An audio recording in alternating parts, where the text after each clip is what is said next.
ছাব্বিশের বিধানসভা নির্বাচন আর বেশি দিন বাকি নেই। নির্বাচনে আমি আপনি ভোট দেব কোন এজেন্ডায়, সেইগুলো নিয়ে আমরা আলোচনা করতে এসেছি। আজকে এসেছি গঙ্গার ঘাটে, কিন্তু গঙ্গার ঘাটে আমরা দেখাতে চাইবো আপনাকে এই জিনিসটা, পরিশ্রুত পানীয় জল প্রকল্প।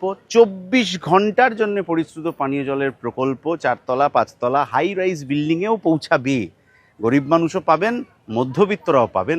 সব মানুষের জন্য পরিশ্রুত পানীয় জলের প্রকল্প হিসেবে বামফ্রন্ট সরকারের আমলে কেএমডি এইটা তৈরি করেছিল। এই কামারহাটি, খড়দা, পানিহাটি সব এলাকার মানুষের জন্য পরিশ্রুত পানীয় জলের প্রকল্প 253 কোটি টাকা খরচে বিল্ডিং হয়ে গেছে বাম আমলে। 15 বছরের তৃণমূলের সরকার, কিন্তু এখনো পর্যন্ত পানিহাটিতে জমা জল প্রচুর আছে, কিন্তু পরিশ্রুত পানীয় জল প্রকল্পটা এখনো পানিহাটিতে চালু হলো না। জলের মিটার লেগে গেছে বাড়িতে বাড়িতে, সেই মিটার চুরিও হয়ে গেছে, সে আরেক দুর্নীতির গল্প, আলাদা কোনো দিন বলবো। কিন্তু আজকে আমাদের প্রশ্নটা হচ্ছে এটাই যে পানিহাটির এই জল প্রকল্পটা সেটা আর কবে হবে। পানিহাটিতে বিধানসভা নির্বাচনের জন্য আপনি আমি ভোট দিতে যাব আর কয়েকদিন পর। তার আগে আমরা আজকে এসে উপস্থিত হয়েছি পানিহাটির যে আরেকটি নাম আছে, খুব খারাপ লাগা সত্ত্বেও যে আরেকটি নাম আছে তার সামনে, যে পানিহাটিকে এখন লোকে জঞ্জাল নগরী হিসেবে কার্যত চিনছে।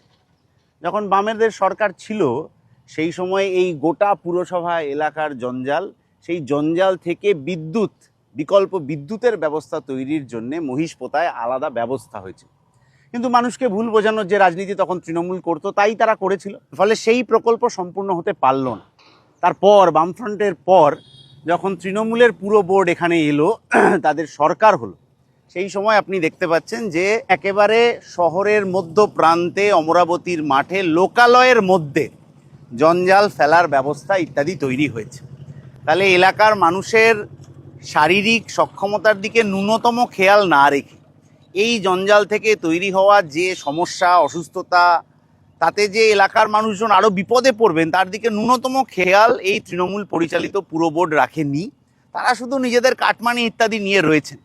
কিন্তু এই যে পানিহাটির ফুসফুস অমরাবতীর মাঠ, সেই মাঠের মধ্যে এইভাবে জঞ্জাল ফেলা এবং সেটাকে সেটার যারা কাজ করছেন তাদেরও যে যন্ত্রণা, এবং চারিদিকে আপনি যে দেখছেন যে লোকালয়, এই ব্যাপক লোকালয়ের মধ্যে এই জঞ্জাল জমে থাকা এবং তা থেকে তৈরি হওয়া সমস্যা, এইটার সমাধান আমরা চাই।